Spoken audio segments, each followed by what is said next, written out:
वसई पूर्व येथील diamond industrial इस्टेटमधील GSM फॉइल्स लिमिटेडचे भागीदार उद्योगपती मोहनसिंग लक्ष्मणसिंग परमार यांच्यावर गोळीबार करून हत्या करण्याचा प्रयत्न झालेल्या प्रकरणाचा वाळीव पोलिसांनी मोठा छडा लावत आर्थिक फायद्यासाठी रचलेला कट उधळून लावला आहे। कंपनीवरील संपूर्ण नियंत्रण मिळवण्यासाठी आणि सुमारे 32 कोटी रुपयांच्या व्यवहारातून आर्थिक लाभ मिळवण्याच्या उद्देशाने हा कट रचण्यात आल्याचं तपासात निष्पन्न झालं आहे। या प्रकरणात मुख्य सूत्रधार सागर गिरीश भानुशाली याच्यासह एकूण 7 आरोपींना अटक करण्यात आली आहे।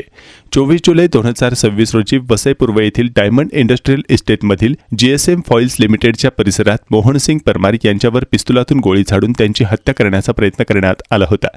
या प्रकरणी वाळीव पोलीस ठाण्यात गुन्हा रजिस्टर क्रमांक 497/2026 अंतर्गत भारतीय न्याय संहितेचे कलम 109(1) 3(5) भारतीय शस्त्र अधिनियमातील कलम 3(25)(27) तसेच महाराष्ट्र पोलीस अधिनियमाच्या कलम 37(1) 135 अन्वये गुन्हा दाखल करण्यात आला आहे।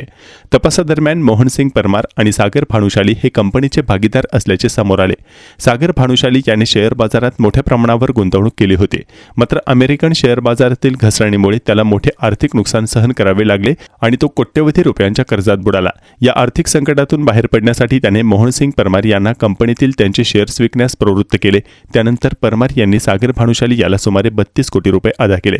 पोलिसांच्या तपासात उघड झाले की मोहनसिंग परमार यांची हत्या झाल्यास ही रक्कम परत करण्याची जबाबदारी टळली असती आणि कंपनीवरील पूर्ण नियंत्रण मिळवून मोठा आर्थिक फायदा झाला असता। याच उद्देशाने हत्येचा कट रचण्यात आला होता।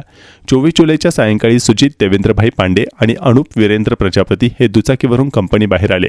मोहनसिंग परमार कंपनीतून बाहेर पडताच सुजित पांडे यांनी अगदी जवळून त्यांच्यावर गोळी झाडली। दुसरी गोळी न सुटल्याने त्यांनी पिस्तुलाच्या बटने परमार यांच्या डोक्यावर वार केला। त्यानंतर दोघेही घटनास्थळावरून पसार झाले।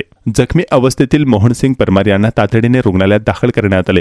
त्यांच्यावर यशस्वी शस्त्रक्रिया करण्यात आली असून सध्या त्यांची प्रकृती स्थिर असल्याची माहिती पोलिसांनी दिली। CDR, IDPR, CCTV फुटेज, तांत्रिक विश्लेषण, गुप्त माहिती आणि स्थानिक मुखबिरांच्या मदतीने आरोपी उत्तर प्रदेशात लपल्याची माहिती पोलिसांना मिळाली। त्यानुसार वरिष्ठ अधिकाऱ्यांच्या परवानगीनंतर वाळीव पोलिसांचे विशेष पथक उत्तर प्रदेशात रवाना झाले। या कारवाईत मनोज मुलचंद ठठेरा वय 27 याला आजमगड जिल्ह्यातील लालगंज तालुक्यातून 30 जुलै रोजी मध्यरात्री अटक करण्यात आली। तसेच सुजित देवेंद्रभाई पांडे वय 38 याला बलिया जिल्ह्यातील बेलधारा परिसरातून त्याच दिवशी अटक करण्यात आली। यामध्ये अटक केलेल्या आरोपींच्या भूमिकेवर एक नजर टाकूयात। सागर गिरीश भानुशाली हा मुख्य सूत्रधार आहे। आर्थिक फायद्यासाठी संपूर्ण कट रचला आणि निधी उपलब्ध करून दिला। विजयकुमार प्रजापत विश्वकर्मा या कटाचे समन्वयन, शस्त्रे, वाहन व शूटरची व्यवस्था याने केली। सुजित देवेंद्रभाई पांडे मुख्य शूटर, मोहनसिंग परमार यांच्यावर गोळीबार केला। मनोज मुलचंद ठठेरा उत्तर प्रदेशातून अवैध शस्त्र पुरवठा केला। गोकुल ओमप्रकाश गौतम अवैध शस्त्र पुरवठ्यात सक्रिय सहभाग होता। अनुप वीरेंद्र प्रजापती रेकी करणे, दुचाकी चालवणे, आरोपीला घटनास्थळी आणणे, पळून जाण्यास मदत करणे आणि पुरावे नष्ट करण्याचा प्रयत्न करणे। 7वा आरोपी पोलिसांनी अटक केली असून त्याच्या भूमिकेचाही तपास सुरू आहे। या प्रकरणात आतापर्यंत 7 आरोपींना अटक करण्यात आली असून वैज्ञानिक, डिजिटल, आर्थिक आणि न्यायवैद्यक पुराव्यांच्या आधारे पुढील तपास सुरू आहे। या कटामागे आणखी कोणते आर्थिक हितसंबंध किंवा संघटित गुन्हेगारी नेटवर्क कार्यरत होते का याचाही पोलीस सखोल तपास करत आहेत। ही कारवाई पोलीस आयुक्त निकेत कौशिक, अप्पर पोलीस आयुक्त संजय शिंत्रे यांच्या मार्गदर्शनाखाली तसेच पोलीस उपायुक्त अशोक विरकर यांच्या देखरेखीखाली करण्यात आली। सहाय्यक पोलीस आयुक्त नितीन गीते, वरिष्ठ पोलीस निरीक्षक दिलीप घुगे, पोलीस निरीक्षक गुन्हे शाखा गोरक्षनाथ जाधव आणि वाळीव, नायगाव व आचोळे पोलीस ठाण्यांच्या संयुक्त पथकाने या गंभीर गुन्ह्याचा यशस्वी उलगडा केला।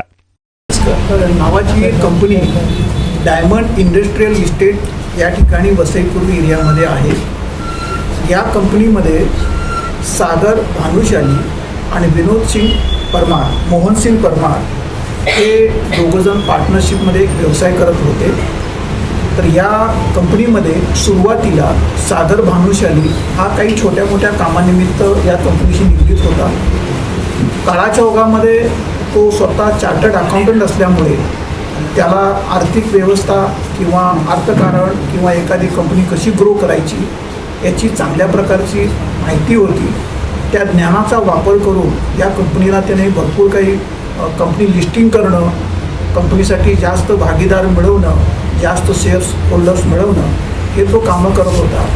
काळाच्या ओघामध्ये त्यांनी चांगली कंपनीसाठी कामं केली असल्यामुळे त्याला त्या कंपनीमध्ये पार्टनरशिप मिळालेली होती।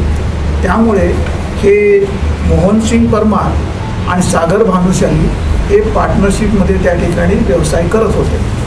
परंतु हा जो सागर भानुशाली आहे हा ट्रेडिंगचं पण काम करायचा की जे त्या कंपनीशी निगडीत नव्हतं आणि त्या ट्रेडिंगच्या व्यवसायामध्ये त्याला 55 कोटीचा लॉस झाला. 55 कोटीचा लॉस जेव्हा झाला तेव्हा ट्रेडिंग करत असताना त्यानं अनेक लोकांच्याकडून पैसे घेतलेले होते आणि ट्रेडिंगमध्ये वापरलेले होते. मग हे ज्यांच्याकडून त्यांनी पैसे घेतलेले होते तो